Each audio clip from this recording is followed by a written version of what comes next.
Hello दोस्तों, आपका हमारे इस यूट्यूब चैनल पर हार्दिक स्वागत और अभिनंदन। दोस्तों, हमने पिछले वाले क्लास के सेशन में हमने 1857 की क्रांति के बारे में जिक्र किया था और आज हम इस क्रांति के प्रमुख केंद्र के बारे में चर्चा करेंगे जहां से क्रांति की शुरुआत हुई थी। तो दोस्तों, राजस्थान में 1857 की क्रांति की शुरुआत नसीराबाद सैनिक छावनी से हुई थी। दोस्तों, 1857 की क्रांति के समय में टोटल 6 छावनियाँ हुआ करती थी। अब सबसे पहले क्रांति की शुरुआत नसीराबाद छावनी में हुई राजस्थान में। तो देखते हैं हम, पहला टॉपिक है नसीराबाद में क्रांति। तो दोस्तों, राजस्थान में क्रांति का सूत्रपात नसीराबाद से हुआ था, जिसके निम्न कारण रहे थे।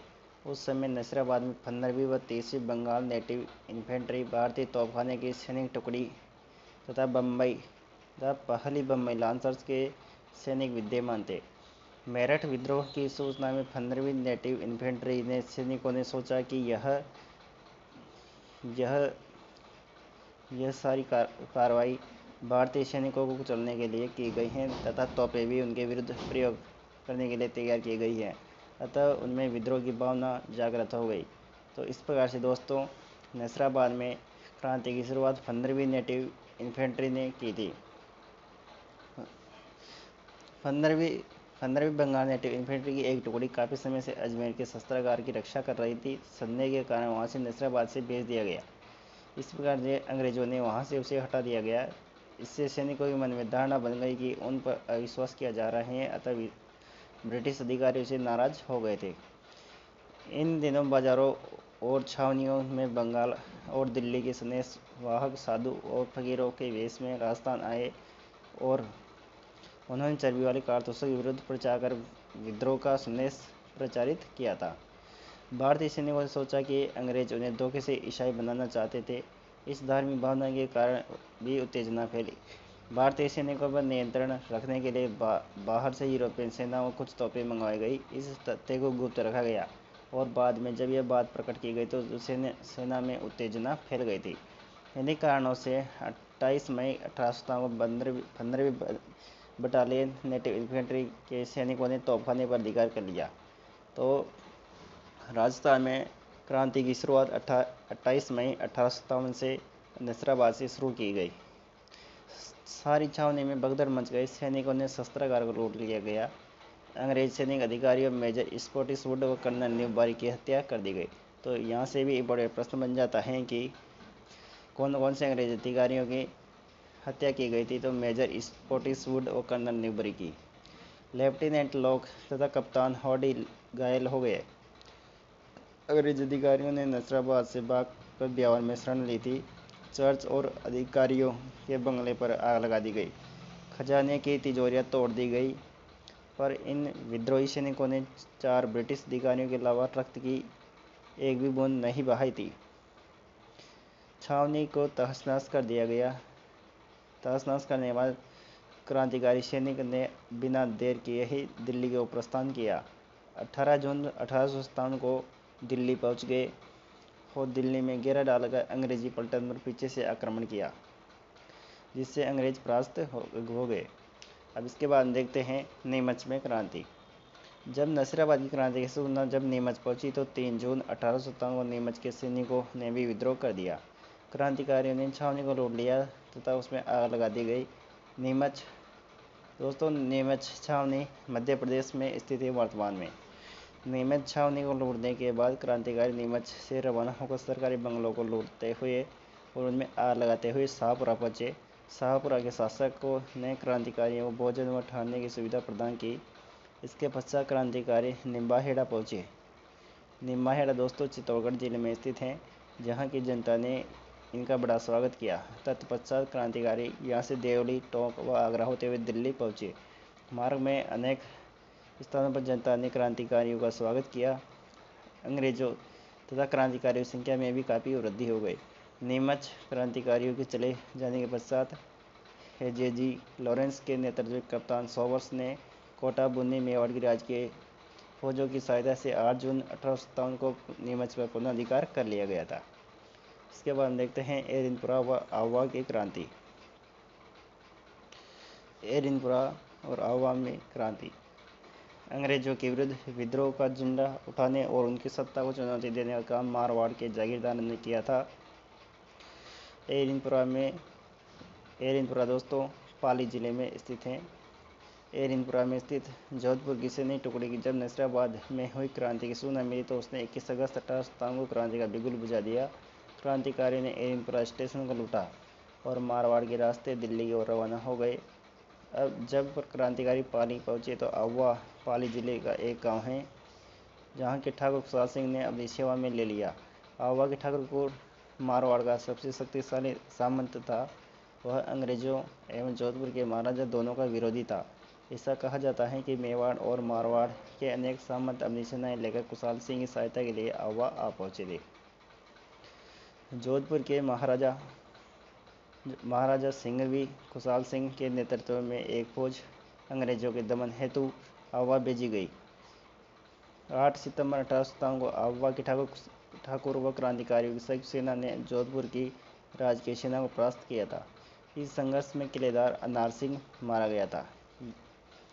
यह भी इम्पोर्टेंट प्रश्न है कि अहुआ के जोधपुर की संयुक्त सेना और क्रांतिकारियों के बीच जब युद्ध हुआ तो कौन सा किलेदार मारा गया था? अनार सिंह मारा गया तथा सिंह भी कुशल राज जान बचाकर वहां से भाग खड़ा हुआ। जोधपुर फौज की तोपें व बहुत सारी युद्ध सामग्री क्रांतिकारियों के हाथ लग गई। इस घटना के कुछ समय पश्चात एजीजी लॉरेंस एक सेना लेकर स्वयं अहुआ आ गया। 18 सितंबर को लॉरेंस की सेना व क्रांतिकारी के बीच भीषण संघर्ष हुआ जिसमें लॉरेंस की पराजय का सामना करना पड़ा। ब्रिटिश फौज को परास्त करने के बाद क्रांतिकारी दिल्ली की ओर कूच कर गए। इसके बाद देखते हैं जॉर्ज लॉरेंस अहुआ की पराजय को भूला नहीं था, इसलिए अहुआ के ठाकुर से बदला लेने के लिए उसने ब्रिगेडियर होम्स के नेतृत्व में एक विशाल सेना अहुआ की ओर भेजी। 20 जनवरी 1858 ईस्वी को ब्रिगेडियर होम्स ने अहुआ पर आक्रमण किया था। इसने आक्रमण किया था दोस्तों होम्स ने। दोनों सेनाओं के बीच भीषण संघर्ष हुआ। इस संघर्ष के दौरान ठाकुर खुशहाल सिंह अहुआ के किले को छोड़कर सलूमर चला गया। उसके जाते ही ब्रिटिश फौजों ने अहुआ के किले पर अपना अधिकार कर लिया। अंग्रेजों में बदलने की भावना को इतनी प्रबल थी कि उन्हें पूरे गांव की पूरी तरह लूटा और अहुआ के किले को बारूद से उड़ा दिया गया। इतना ही नहीं, उन्होंने अहुआ के मंदिरों और मूर्तियों को पूरी तरह नष्ट कर दिया तथा वहां के निवासियों पर भीषण अत्याचार भी किए थे।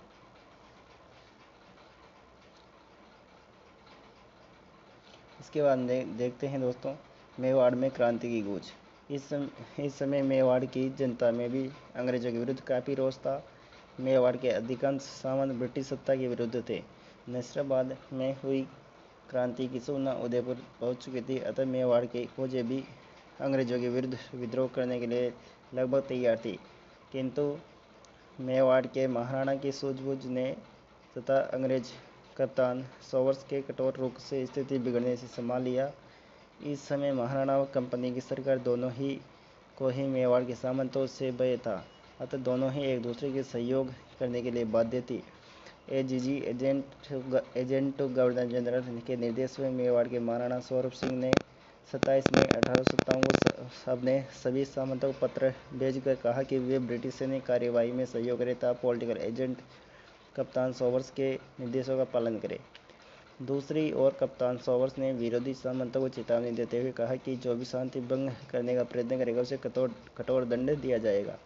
यहाँ तक कि सलूमर के राउत केसरी सिंह ने जब मेवाड़ के महाराणा के अधिकारों की चुनौती देते हुए कहा कि यदि 8 दिन में उसके परंपरागत अधिकारों की मांग को स्वीकार नहीं किया गया तो चित्तौड़ की गद्दी पर महाराणा के किसी प्रतिद्वंदी को बैठा देगा, तब कप्तान सॉवर्स ने राउत केसरी सिंह को चेतावनी दी कि यदि उसने महाराणा के विरुद्ध किसी भी कार्यवाही में भाग लिया तो उसे उसकी जागीर से अबदस्त कर राजपुताने से ही निष्कासित कर दिया जाएगा। कप्तान सॉवर्स की इस धमकी ने राउत केसरी सिंह को शांत हो गए। अब इसके बाद देखते हैं कोटा में क्रांति। कोटा में क्रांति, यहाँ पर भी बहुत ही खतरनाक क्रांति का माहौल बना था। राजस्थान में राज्य में 1857 की क्रांति में कोटा का भी एक महत्वपूर्ण स्थान था। कोटा में विद्रोह का मुख्य कारण पॉलिटिकल एजेंट मेजर बटन ने महाराव को यह सलाह दी कि कुछ अफसर वफादार नहीं है तथा उनका रवैया अंग्रेजी विरोधी है, अतः वे ऐसे अफसरों को पदच्युत कर अंग्रेज अधिकारियों को सौंप दें जिससे उन्हें उचित दंड दिया जा सके। मेजर बटन ने जिन अफसरों को सौंपने की मांग की उनमें जयदयाल, रतनलाल, जियालाल आदि प्रमुख थे। मेजर बटन द्वारा महाराव को सलाह दी गई थी कि वह किसी प्रकार महाराव की फौज के अधिकारियों पर प्रकट हो गई। फलस्वरूप फौज के सभी सिपाही क्रोध से पागल हो उठे और उन्होंने मेजर बटन से बदला लेने का निश्चय किया। तदनुसार 15 अक्टूबर 1857 को सैनिकों के ने क्रांति का बिगुल बजा दिया था। कोटा के सैनिकों ने क्रांतिकारियों के साथ रेजिडेंसी को घेर लिया और उनमें आग लगा दी। क्रांतिकारी ने मेजर बटन और उनके 2 पुत्रों की हत्या कर दी थी। क्रांतिकारी ने शहर में जुलूस निकाला और महाराव के महल को घेर लिया। महाराव अपने महल में एक प्रकार से कैद हो गए। फिर क्रांतिकारियों ने महाराव को एक संधि पत्र पर हस्ताक्षर करने का विवश किया जिसमें 9 शर्तें थी। इनमें से एक शर्त थी कि मेजर बटन उनके पुत्रों की हत्या तथा स्वयं महाराव के आदेश से की गई है, ऐसा भी लिखा गया था। इस शर्त में महाराव को क्रांतिकारियों की इच्छानुसार विवाह करने के लिए तब तक विवश होना पड़ा जब तक करौली से सैनिक सहायता प्राप्त नहीं हो गई। क्रांतिकारियों का कोटा शहर लगभग 6 माह तक अधिकार में रहा। उन्होंने सरकारी गोदाम, बंगलों, दुकानों, अस्त्र शस्त्र के भंडारों आदि को लूटा और उनमें आग लगा दी गई। उन्होंने जिले के विभिन्न कोषागारों को भी लूटा। ऐसा लगता है कि क्रांतिकारियों को कोटा रियासत के अधिकांश अधिकारियों का समर्थन और सहयोग प्राप्त हो गया था। क्रांतिकारियों ने शहर में लूटमार और अत्याचार कर नगर के लोगों को भीषण आतंक पैदा कर दिया था। यह स्थिति तब तक बनी रही जब मेजर H.G. रॉबर्ट्स ने नसीराबाद में 5500 सैनिक लेकर 22 मार्च 1858 को चंबल के किनारे पहुंचा। उन्होंने तोपों से क्रांतिकारियों पर 2000 गोले बरसाए और कोटा से बाहर भागने पर विवश कर दिया गया। तब जाकर कोटा क्रांतिकारियों के नियंत्रण से मुक्त कराया जा सका। क्रांतिकारी नेताओं तथा विद्रोही सैनिकों को अमानुषिक दंड दिए गए। जयदयाल को गिरफ्तार करके तोप से उड़ा दिया गया था। तो दोस्तों, आज की क्लास के सेशन में हम यहीं तक देखेंगे और हम नेक्स्ट क्लास में हम 1857 की क्रांति के टॉपिक को पूरा कर लेंगे। तो दोस्तों, आप सभी दोस्तों को अच्छे समझ में आया होगा। हम कल मिलते हैं। जय हिंद, जय भारत। धन्यवाद दोस्तों।